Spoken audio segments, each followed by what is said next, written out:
Hey guys, Ryan DeMent from Chasing Happiness Podcast. I hope you guys are having a great day. Today on the podcast, we have David Bush.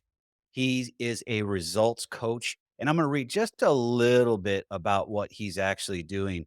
Author, speaker, extraordinary results coach. Through his coaching and motivational speaking, David inspires entrepreneurial leaders to design and live extraordinary lives.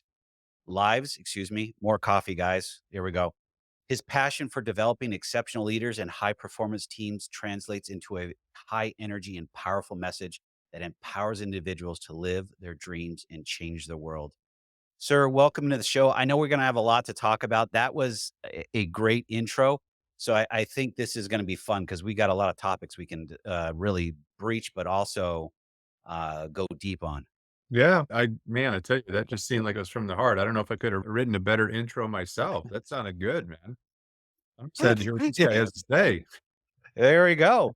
So before we get into what you're doing, how about a little about who you are?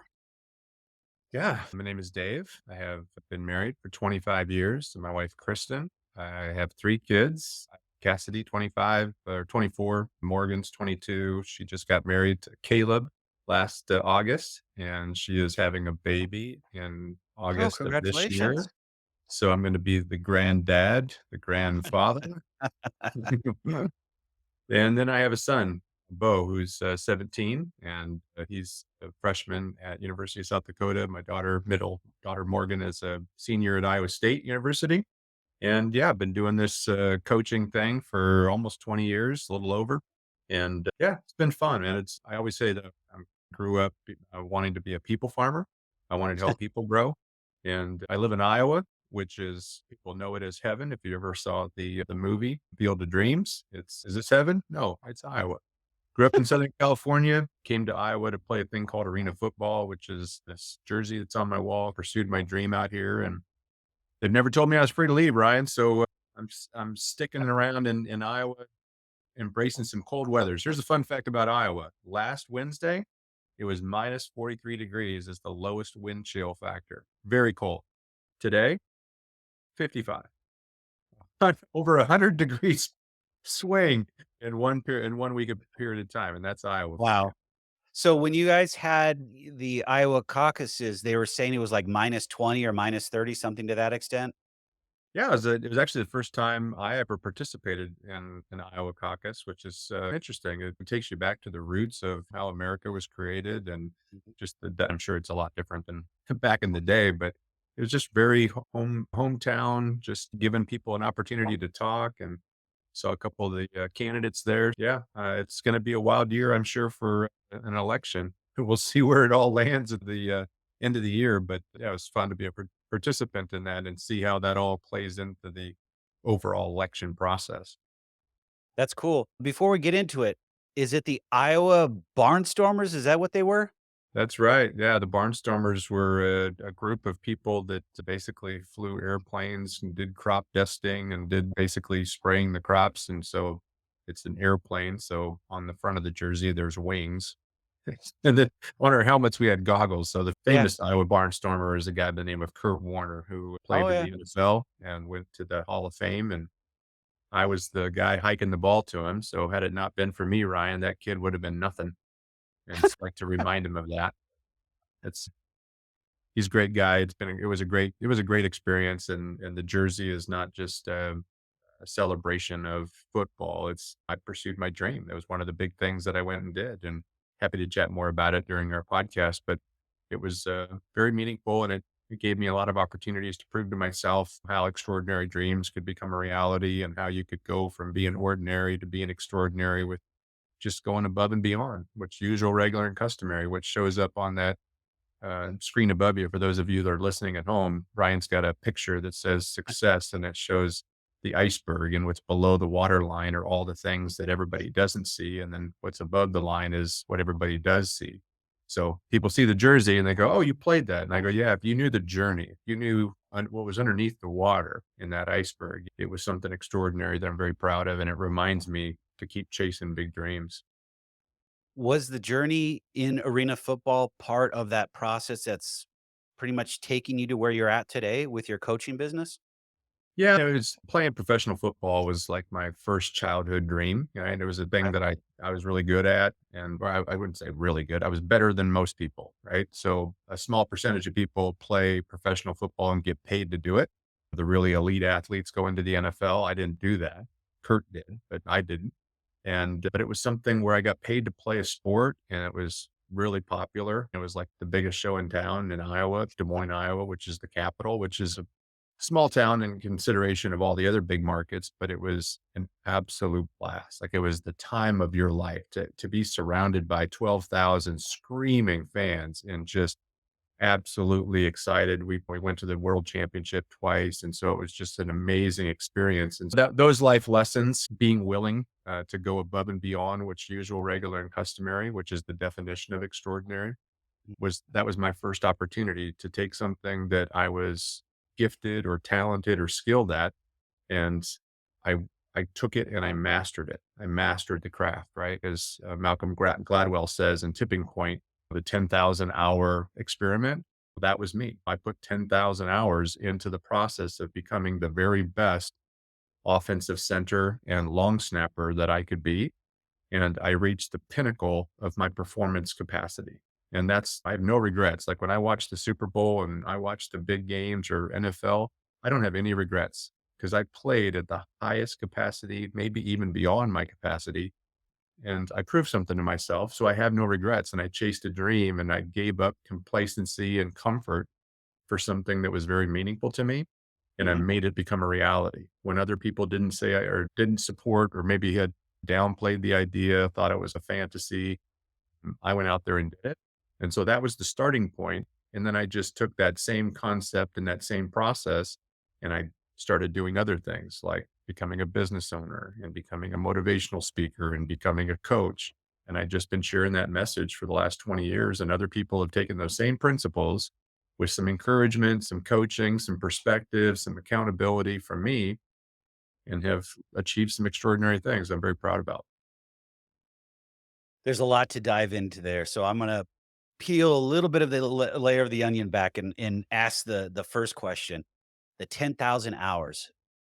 Can we talk a little bit around that and what that encompasses? Because I think, and then we were talking about this before we started recording, is social media has got us to the point of put a video up and you think you're gonna be famous.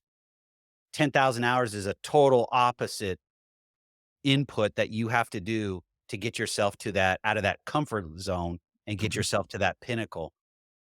Can we peel that back and talk about that and then how that translates into your coaching? But I like where you said you help people be accountable, Mhm. and I think we're missing a lot of that in life too. Yeah. Yeah, Stephen Covey, the great author and speaker, once said, "Accountability breeds responsibility."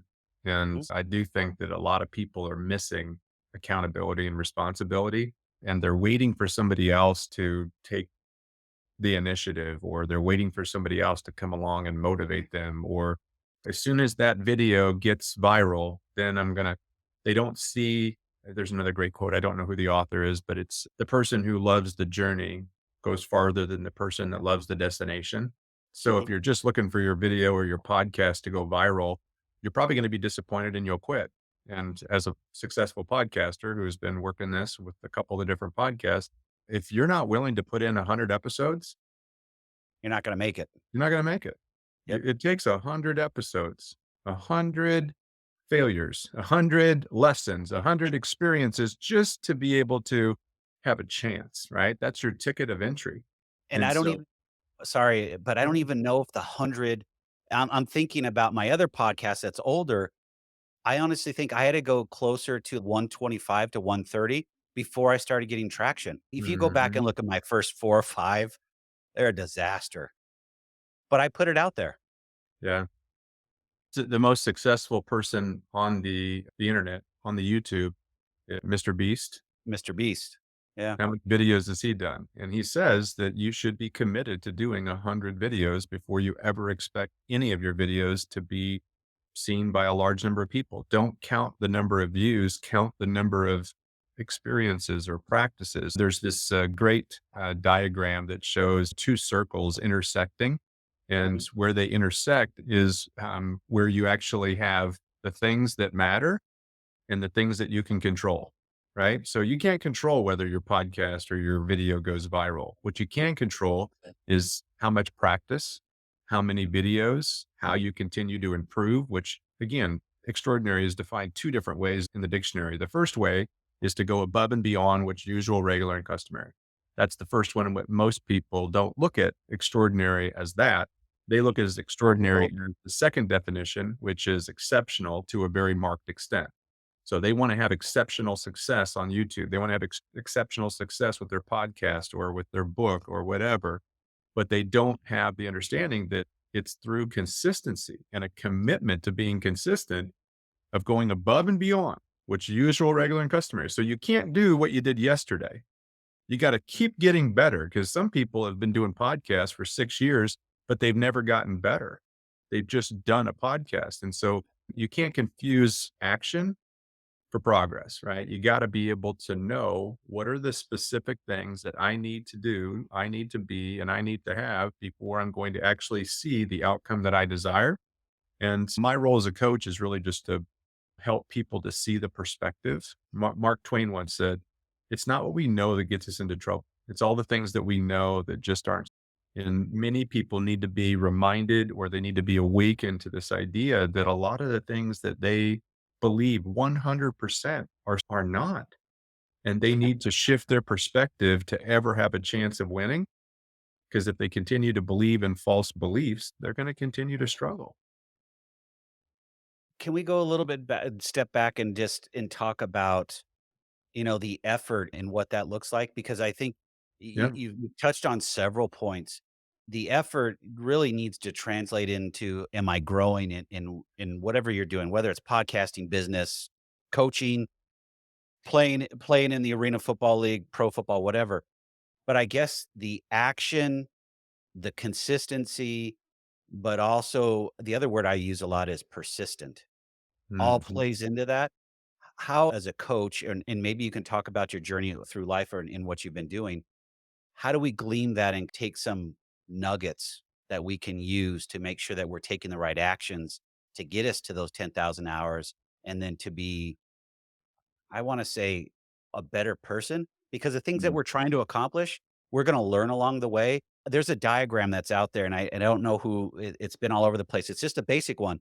It's this up and down roller coaster ride, and it says, God basically intends this is what you think it is, up and to the left, Mhm. and then God does this up and down with you climbing and going through a moat and everything like that. I don't think we ever take that into consideration and think that we have to go through these trials and tribulations to get to that peak that we wanna get to achieve. Yeah. I think that a lot of people, they need to have a new framing of their story. Like, what is your story about your past? What's your story about your current circumstances? And what's your story about your future? If your story about your future is this year, I'm going to be an internet sensation, that story may not come true. And then if it doesn't come true next year, your story about your past is, I'm a failure. I'm not good enough. People don't want to listen to my content. People don't want to watch Mhm. my videos. People don't want to. And so what happens is that because we have 80% of our thoughts are negative, right? They have these things called Yes. ants, automatic negative thoughts. And if you don't raid those automatic negative thoughts, you don't recognize them, acknowledge them in writing, and to really answer the question, is this true?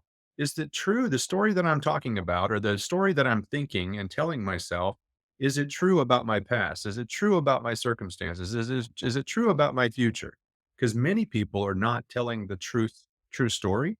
They're Mhm. actually making up a false narrative. And the cool part about the world is that we're the author, we're the narrator, we get to create the story.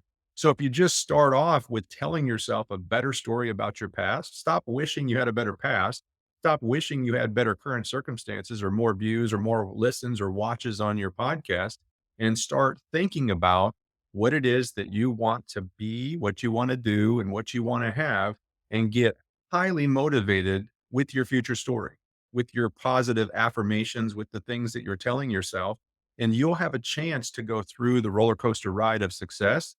And what I have found, Ryan, is that every single person that shows up and commits to becoming who they want to become, their future lows are always higher than their past highs. Let me just say that again. Their future lows are always higher than their past highs. They continue to go above and beyond what's usual, regular, and customary, and that raises their altitude. It raises their, capacity to climb higher mountains and to go to higher peaks.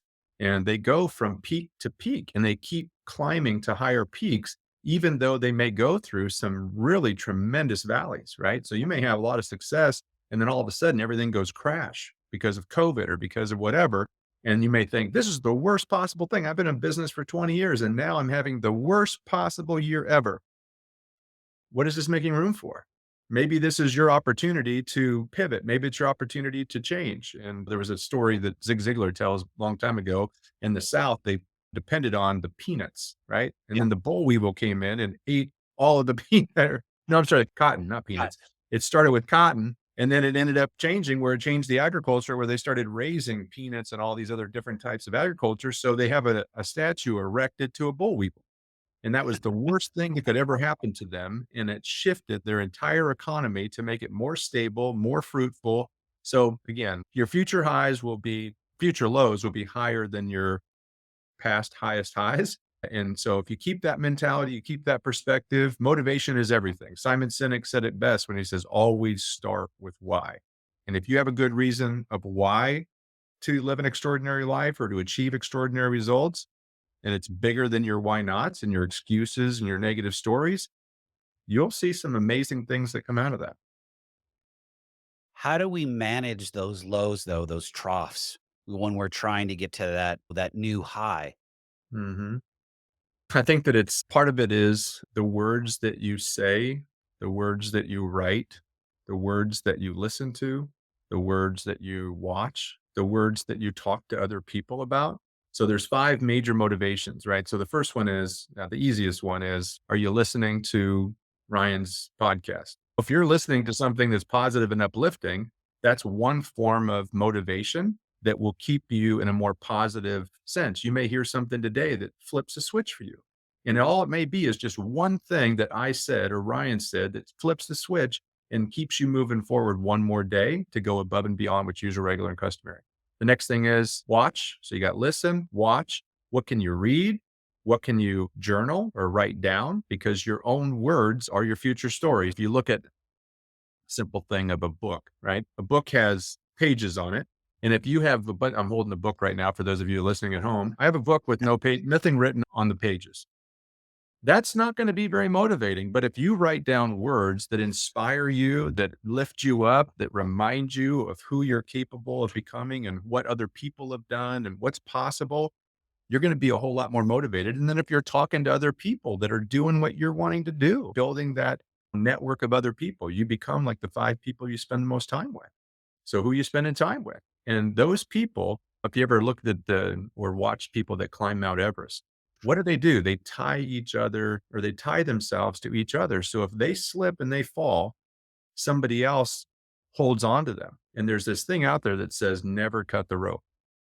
Yeah. Never cut the rope, because if you're tied to somebody else and you're hanging over a cliff, they say, "Don't ever cut the rope," because there's something about being tied to other people that will raise your capacity to keep climbing, and people do what people do. So if I'm hanging out with Ryan and I see him chasing extraordinary dreams and overcoming his negative situation or his negative past, I'm more likely to see myself doing it because people do what people do. We're creators of habit, and we watch other people and then we do what they do. So if you hang out with a bunch of people that don't do anything, you probably won't do anything. So you just said it, so I think we're on the same pages. It seems like there's a lot. I don't want to say a lot.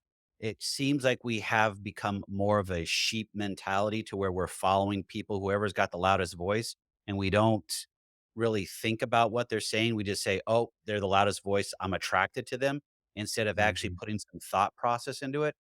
Do you think that also plays out in when we're trying to change our lives in how we're going about it? An Yeah. example is this. It's a positive one. Tony Robbins, he's been around forever and a day. Many people don't know he owns hundreds of businesses behind that. Everyone thinks he's just a motivational speaker, but he does so much more. Listening to his words following his energy and being able to find your own path in that, that's a great inspiration. But there's a lot of people out there that are opposite where they are not positive, let's call it negative, Mhm. and they attract a lot more people because it's a lot like you said, 80% of our thoughts are negative. How do we discern and work through that whole process, especially if maybe we're in a bad place and we need to make change? Yeah. I love Tony Robbins' story because he says quite often he didn't land on top of the mountain. He didn't No. land as becoming one of the top motivational speakers, if not the most recognized motivational speaker with hundreds of companies. There was one point in time where he had to walk in front of the room. That's Yep. how he became a motivational speaker, is that one day he walked in front of the room and failed his way forward, and he followed great mentorship. Jim Rohn was one of his mentors, and he became a student of motivation and a student of all of the things from a mental capacity that he now teaches, NLP and all the other different methods that he teaches. He became a master student. He got his doctorate in motivational speaking and motivational concepts and coaching and business through spending the time to do it. So you don't have to look at, they say comparison is the thief of all joy, and there's no win in comparison. You don't have to compare yourself and say, well, I'm not Tony Robbins. I can tell you this, if you use negative language with the words I'm pretty negative. I am not Ryan DeMent. I am not Dave Bush. I am not an author. I'm not a speaker. I'm just a negative person. I'm a person that came from bad childhood. I'm daughter of an alcoholic. You could say the words I am, but as soon as you start putting that identity with those negative things, those words are powerful, right? Your most dominant thoughts control what you do. If you are using words like, I am not motivated, I am negative, I am struggling, just flip the script. Start writing some words that are powerful that says, I am learning to become a better leader. I'm learning to become more motivated or more self motivated, right? Motivation is like bathing. If you don't do it daily, life begins to stink. That's an old Zig Ziglar quote. I'm saying, are you bathing in motivation daily? What are you watching? What are you listening? What are you reading? What are you writing in your journal? Who are you talking to? And if you're not putting those 5 things into good play, there's a good chance that you will never change. And I think that a lot of people have the capacity to become extraordinary in everything that they do, but oftentimes they try to be extraordinary. They don't train to be extraordinary. They give it a valiant effort, but they don't commit to training. So I'm assuming that you, Ryan, have trained yourself to get better at podcasting with every episode, with every opportunity. You learned, you studied, you watched other people, you trained to get to the success that you have today. You didn't say, I'm going to try to do a podcast, because if you did, you probably would have quit, you know, 50 episodes ago or whatever the time period is. Yeah. It's tough. I like how you say trained or train because when you think about it and everything we go through in life, there's always some type of obstacle we have to overcome. And that obstacle can either define you or you can define the obstacle. And it goes back and forth. And we tend to let the obstacle knock us down and then we quit. From a coaching perspective, and I want to dig a little bit more into this, and then we're going to have to wrap this one up. But from a coaching perspective for you, when you have somebody that's struggling with that mindset and they want to get to that other side and become extraordinary, where can we start? What are things that we can do that gets us those baby steps, like atomic habits that we were talking about before? What can we do to get us there and then be able to start propelling ourselves moving forward? Yeah, I have a process that I lay out in the book that I wrote in the planner, but we can get to that later. But really, it's about first clarifying what it is that you really want. This is not a game of hocus pocus. It's a game of focus Mhm. always precedes success. And I didn't say sometimes, I said always precedes success. So if you're not focused on what it is that you really want to be, do, and have, and a lot of people say, I don't really know. I don't really know how you're going to ever accomplish it. If you don't ever really know what you want, make sure that you get clear on what it is that you want. And you stop looking at your past, you stop looking at your current circumstances, and look up at the ceiling and say, what is it that I really want to be, do, and have? What do I feel called to do? What do I feel called to be? What have I dreamt about doing? What brings my face to a smile so wide that I could eat a banana sideways? What are the things that you could actually get excited about, and start jotting them down? Just clarify. And then as you clarify it, it gets it out of your mind and it gets it down on paper. And then I'd say go in and prioritize it. What are the most important things that you just wrote down?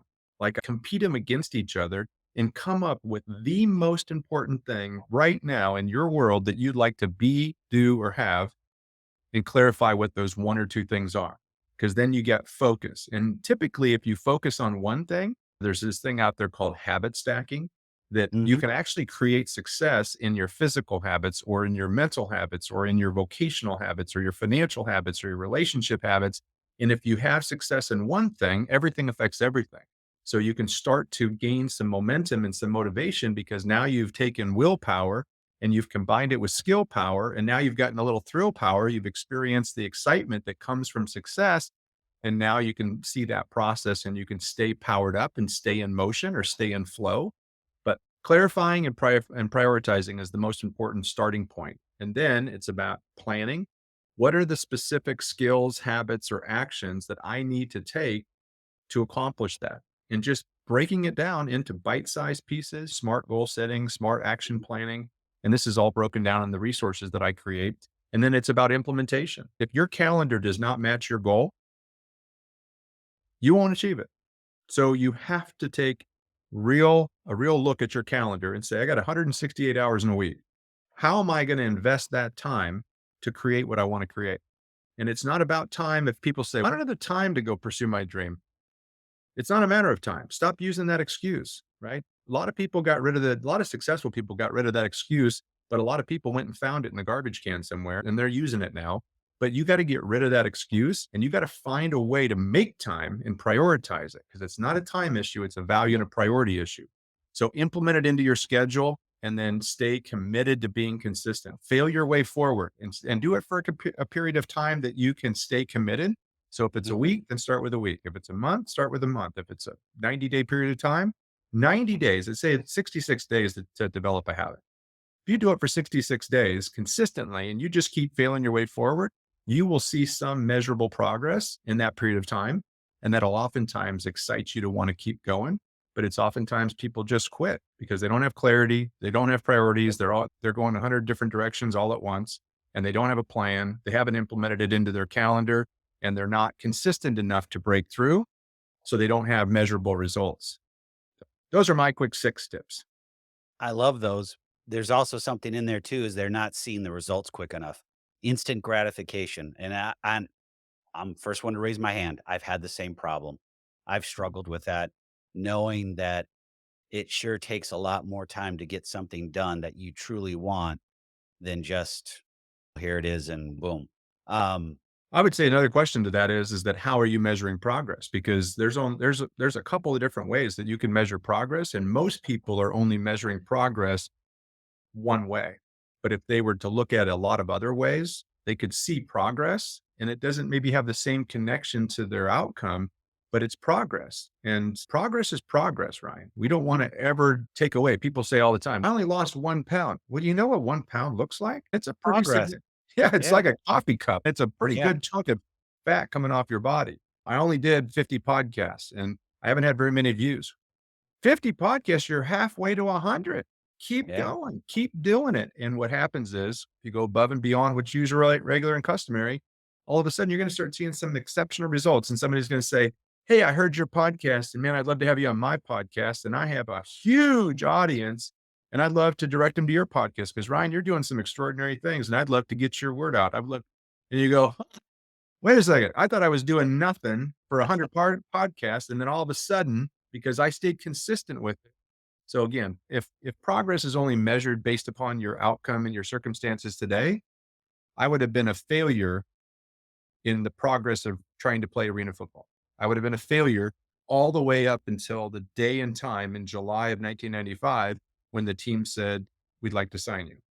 All that other time, I would have been a failure. So my progress would have been all for naught. So look at it It's differently. amazing. Yeah, it's amazing. All those things you say, and I'm tying that back into something is we met on Podmatch, and I think I've been almost since day one, pretty close. But I know when I first started, I was only getting maybe one or two, three messages of people wanting to come on the podcast. Now on a daily basis, I have to have a VA manage that for me mostly because I'm getting anywhere between 25 and 30 requests to come on the show. Not meaning that my show's better than anybody else. It's just people are starting to get traction with it. But it's also on this show, we just crossed over 126 episodes. So I'm just a little over that threshold of 100. Mhm. So again, I'm a little further along with this one because I learned from the first one. I was persistent and consistent with putting the message out there, but now the message is there and it's okay. The next level, I have it on the other side of my camera. It's on my whiteboard. I point to it is I want to figure out how I can find somebody I can work with to produce my podcast because I think I can take it to another level. Not think I know I can take it to another level, Mhm. um, and see where that takes me. I'd like to be able to build a studio in my house and even potentially have people come to my house and be a guest in interactive. Again, it's a goal and I have to figure out how to make that happen. But it's putting those goals out there, stretch goals for me is what I call them. And I Yeah. know that's common, but that's where I want to go with the podcast. And it takes a lot of painstaking effort to get there. Right. And there's times where I'll book a guest and last minute they cancel. I've got before I didn't learn this, I could have 6 or 8 people on a backup list and be able to just pick one up and go. It's beautiful to have that. I didn't learn that before. So there's times where I was just doing the episodes by myself. I still do episodes by myself, but it's not because I have a guest that didn't show up. Yeah. I saw Tony Robbins say this video recently about Stephen Curry from the Golden State Warriors, Mhm. about how he shoots 500 shots a day, Yeah. and he has done that every single day for years. Mhm. And when he goes back and looks at the number of shots, he's the, highest three-point shooter of all time, got the highest points in the league or something of that nature. He's got all these records, but he says only a very small percentage of his shots actually went in Yeah. during a game. But Yeah. the most of the shots were the ones that were done when nobody else was watching. What you do when nobody else is watching is the progress that you're making.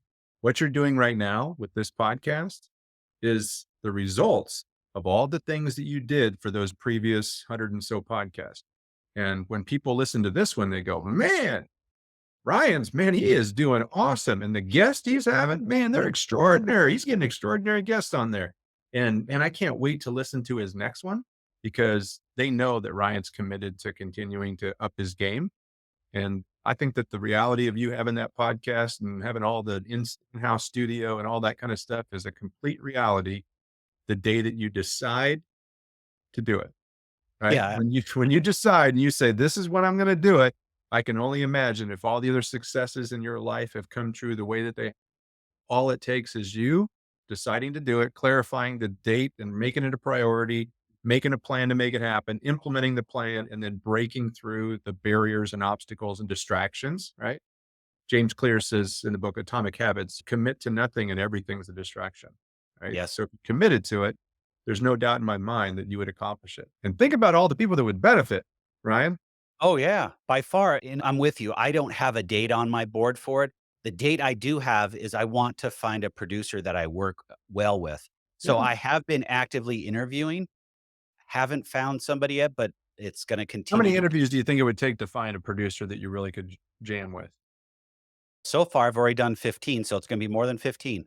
Yeah. So what if you just Um, need to go for 50 and you said, "I'm gonna do 50 interviews and I'm gonna pick the top 3 from those 50 and I'm gonna run with one of them until I find a better one."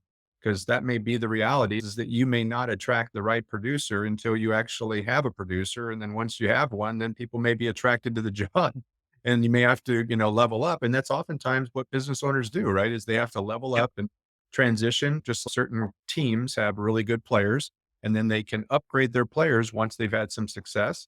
So maybe that's the reality. Control the controllables and make it happen.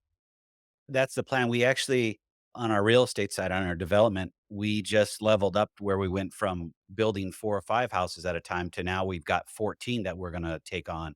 So what do I need to do? I need to level up on the team. So that's one of the first things we've done is the real estate side, upping the realtor game, found some I don't wanna say the realtors I have in place now are not top notch. I just went to another level. We went from selling 20 houses a year to now I've got people selling 40 and 50 houses. So they're passionate about our project. That took some That was 30 I went through 31, 32 interviews to get to where I Mhm. was at on that. Bam. Yeah, success leaves clues, right? I mean, you take those clues and you apply them to your new mystery, and then all of a sudden you start solving mysteries just because there's clues that are in your past. Yeah, for sure. Love the conversation, but before we go, I gotta first ask, I didn't ask earlier, and I apologize. Ideal client that you like to work with, and are you accepting clients? Yeah, I'm always looking for people that want to achieve extraordinary dreams and goals. And ideal client would be somebody that's really excited about accomplishing something that's extraordinary, that has a desire to work with a coach that's coachable and teachable, doesn't necessarily have the professional know it all designation. Ego's got to get checked at the door if you ever really want to grow, because oftentimes it takes an outsider's perspective to really help you to see things that are in your blind spot. Traditionally, I work with entrepreneur-minded people that have either a commissionable job, they're independent, people that have businesses of all kinds that have a desire to grow, but there can also be somebody that wants to start a business, that has a dream of building a business and would really like to have a coach to help them to clarify a bona fide life plan so that they get their life organized. Because a lot of times people will go after big dreams and goals and they'll sacrifice their health and their life and relationships to make the dream a reality, and they'll lose all the things that are the most important thing just to make the dream come true. And I don't believe you have to do that. So that's your traditional person. And yeah, I'm more than happy to share on the website and all the different resources if you have an opportunity. Yes. Where would they contact you if they wanna work with you?